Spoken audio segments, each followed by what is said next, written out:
Welcome back to the channel and my continuation of the road trip through Norway. Today I actually make it to the Arctic Circle and it's an emotional moment because of the amount of kilometres involved. It's beautiful here, absolutely beautiful, and it seriously is beautiful throughout the entire country. This was a moment, a maverick moment. This is a BRP moment, actually. And Quacky's ready to go. But it's one of those things, you know, you're never quite sure what the weather is doing. Well, it's very beautiful. It's virtually impossible to know from almost hour to hour or tunnel in, tunnel out, and the weather is completely different. To the point where you seriously don't know what it's going to do. You think, oh, sun's shining, you know, we're good to go, it's going to be a great day, and then in the distance, you see the grey clouds. They just hang there, waiting to get you. But at the moment anyway, the sun is shining, there's virtually no wind. The temperature, it's around 15, 16 degrees at the moment, so it's not fantastically warm. But it's not cold. You feel the cold now and again when you go into the tunnels. This one's only 1 kilometre long. However, you notice the huge there's a difference as you go in, and then slowly it gets colder and colder and colder, and then it starts to warm up again slightly, and then you see the light. Nice bit of kit.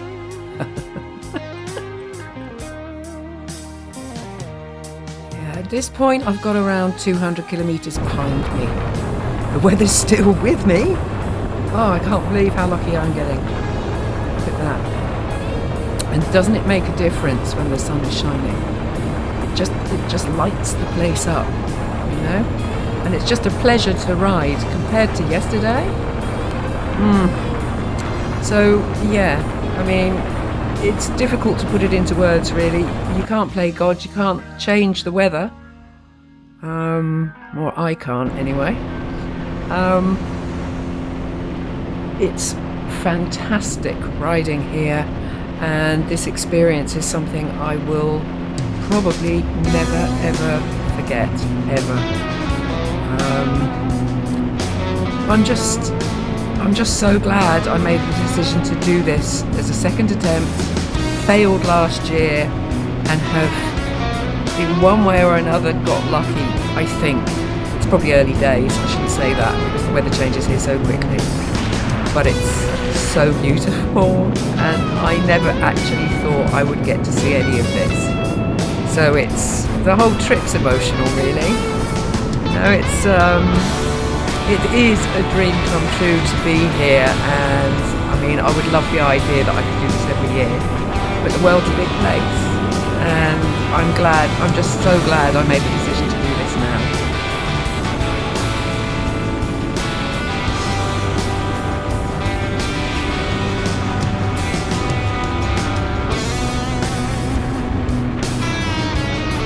So far, the going has been great. I'm doing okay for petrol.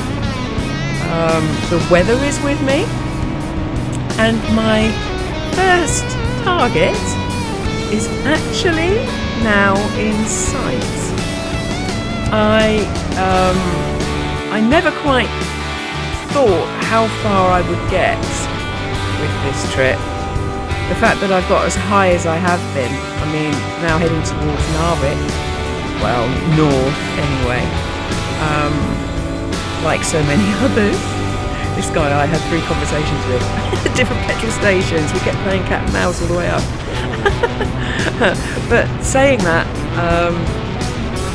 it's an experience that I could potentially have missed had I not made this second attempt to do this. I would not be able to tell the tale. This was the moment that I almost missed it completely. If it hadn't been, for the first time in my life, if it hadn't been for all the campers parked here, I was wondering what was so special about this point, because there is literally not much here otherwise. The landscape's pretty, well, I'm not going to say boring, because Norway is far from boring, but it's not a spectacular landscape. I think, why are they all parked here? And I saw the sign and realised that this was it. This was the place that I'd been heading for, you know? And there it is. An emotional moment. You can't put it into words. You just can't. After so many kilometres and my second attempt, and to actually finally be here, it's you can't put it into words. You just can't.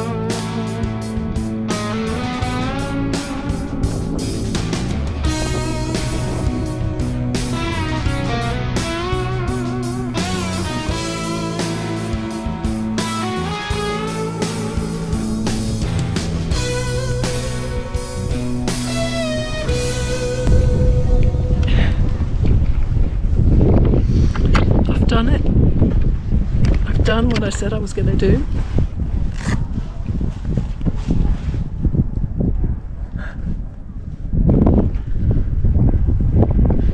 So the first target is reached.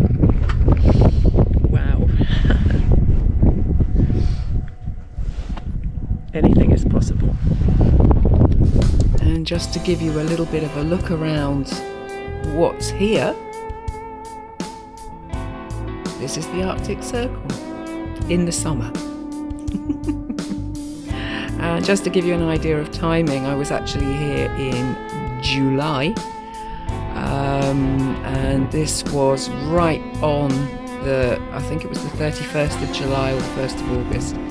It was literally right at the beginning of August. So that gives you an idea of what kind of weather you can expect. Now, who am I kidding? Angel.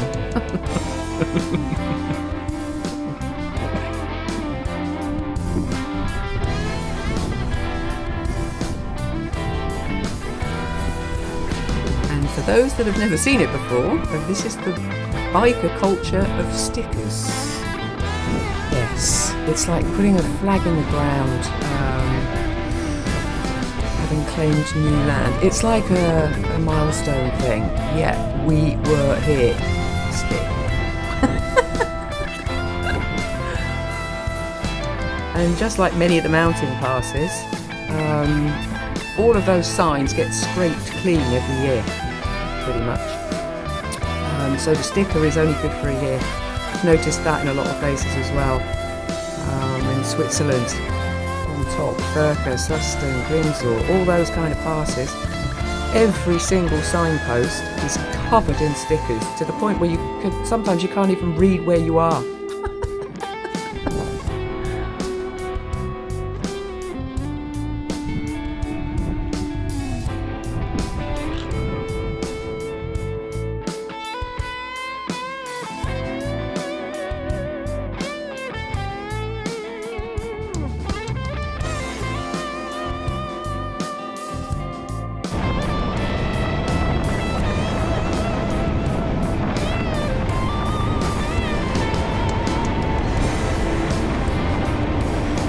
They even provide an off-road path, look at that. If I dared to take the bank, I could probably have done that as well if I'd have missed the building completely. I mean, it wasn't exactly, it didn't stand out as a huge landmark. I could have easily have gone past it if I wasn't concentrating. However, the thing I do need to concentrate right now is petrol. I desperately need petrol, and that was a conversation at the Arctic Circle as well, because there were a lot of people in the same situation. This petrol station was 48 kilometres from the Arctic Circle heading north, and thankfully it's the kind of petrol station that has absolutely everything, including petrol. And that was the most important thing right now. I still had some, but to have to travel through again to the next one, that would have been tight, very tight. There we go, 88 kilometres on the clock. But the Ryker has a notoriously bad petrol gauge, so you don't rely on it. The last couple of blocks disappear in seconds if you're not ready for it. One block from the top you can get 6.5 litres in. It's a very strange system, and I've learnt not to trust it in that way. It's just you just keep filling up with petrol and just make sure that you never run out, ever. So with the option of hotel or hut, I have opted for the hut. That's the service building, or one of them. So you have absolutely everything. I mean, you know, showers, toilets, all that kind of thing. That looked like a spider. It isn't. It's actually a Ski-Doo.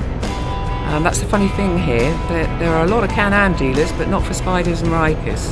Ski-Doos and Sea-Doos. And the technology is the same. That could be a big benefit, although I've got no problems at the moment. So this is my first hut, and I can't wait to have a really good look inside and see what I'm actually getting for your money. I've been dying to do this the whole trip, and I'm impressed so far. It literally has everything. Well, not everything. This one actually doesn't have running water. It does have a fridge and tables and 2 beds. Pretty much everything. Oh, coffee machine and linen.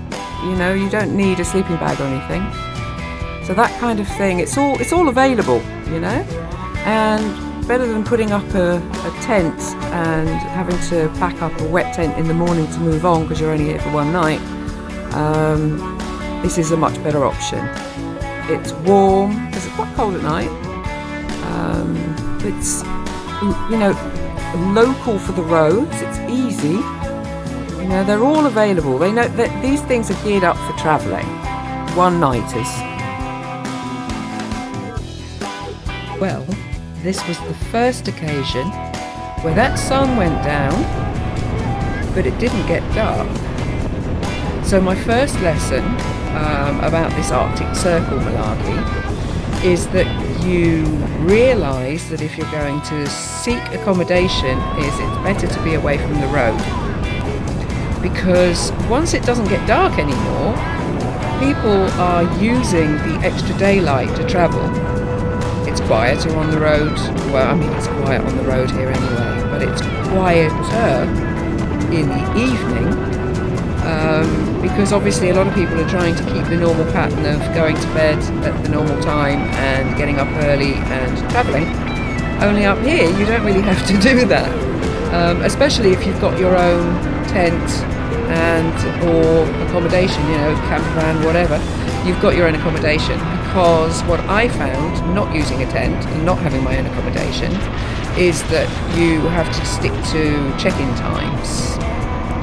If it's a bigger hotel, that's fine, because the bigger hotels are usually, they have a 24-hour check-in, or they have a reception that's open for 24 hours. And a lot of these little hut parks and camping places don't. Sometimes it's a max of 10 o'clock in the evening, but you have to have booked. They will be waiting for you to arrive situation. Yeah, I'm finding myself in many tunnels. I'm just letting you see a little bit more of this one. This was actually quite it's an E6 tunnel, so it's actually a very nice, open, well lit, you know, even road markings, etc. A lot of the tunnels aren't like that. I'll be showing in the very near future. I will be showing you a couple of those kinds of tunnels. Yeah, they can be a bit spooky. You find yourself a very, very, very long way up north. That signpost actually was telling me that I'm actually now close to Lofoten, which is kind of bizarre because Lofoten is also a place that I have wanted to go to like forever, and again never thought I'd get to see it, and now I'm actually riding past it. What a strange, bizarre, surreal situation, you know? Well, like I say, I have certain targets now, and once I've reached those targets, it will then leave me completely free to go visit lots of things that I want to see on the way back down. And to be honest, I actually feel like the adventure hasn't really started yet, because I have been sat basically on a motorway for the last 5 days. And as much as the views are beautiful, it's that kind of rounding around the fields, but you're following one road, continually one road, and it's,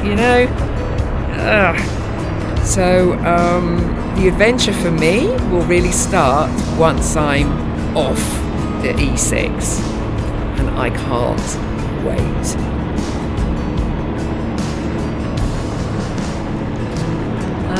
We're still relatively far south.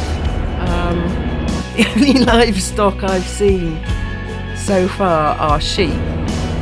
Although people are telling me, people I'm bumping into, chatting to at petrol stations, etc., that the further north you go, the more likely you are to see reindeer, elk, etc. I mentioned in the last episode, I'm not likely to see bears anyway. I am really glad about that. I don't mind the odd reindeer, although, if you get too close, or they get too close to you or other way, they can be dangerous too. But I'm quite happy with the fact that I'm not going to see any bears, pretty much guaranteed. This was my next accommodation, and this was off the E6. Slightly different route. I just needed to be away from the main road, just for one night, if nothing else. It's been a long day, a very long day. It's been an emotional day, and I've realised now that I am at the point almost of like no return. I have to achieve now what I've set out to do, and I'm pretty confident I'm going to be able to achieve it. The weather is looking atrocious, by the way. So, eaten, fed and watered, I have the key. So now I'm going to roll down and see the cabin for the first time. This looks like a pretty well organised kind of place. Quiet, which is what I kind of wanted it to be, and it is. And I haven't really seen that much traffic. I can't hear anything other than the birds, and the motor now. Oh, this is handy as well because of the weather and everything. Look, there's a little roof over the terrace. That's a result. I can at least get the bags dry.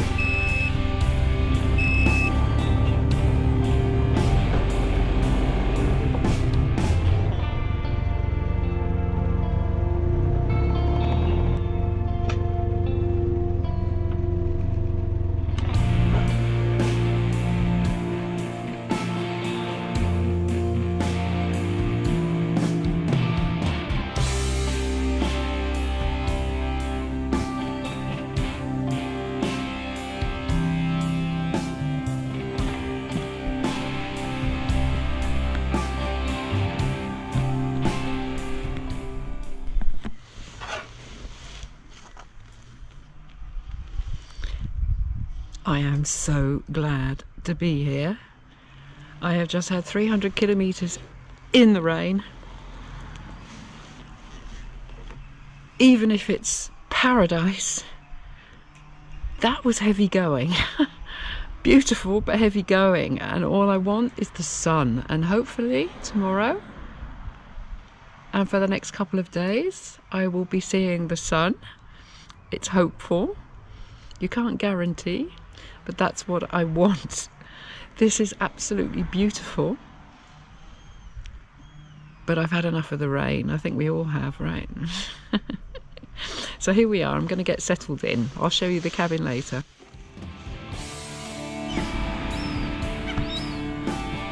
So I thought I'd leave you with a few images of this beautiful fjord, Fjord. And it was only one night, but there is a peace and a tranquility here that you can't describe it.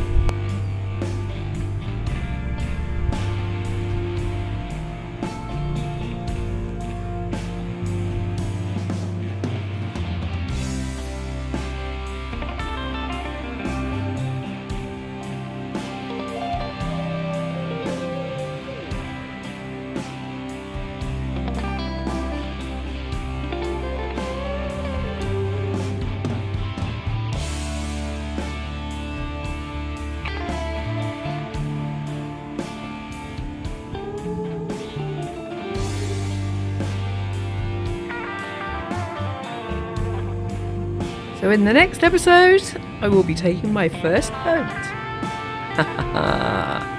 It's all the fun at the fair. So don't forget to subscribe. I mean, why not? It's free after all. And it means you won't miss the next episode. Thanks for watching. Bye.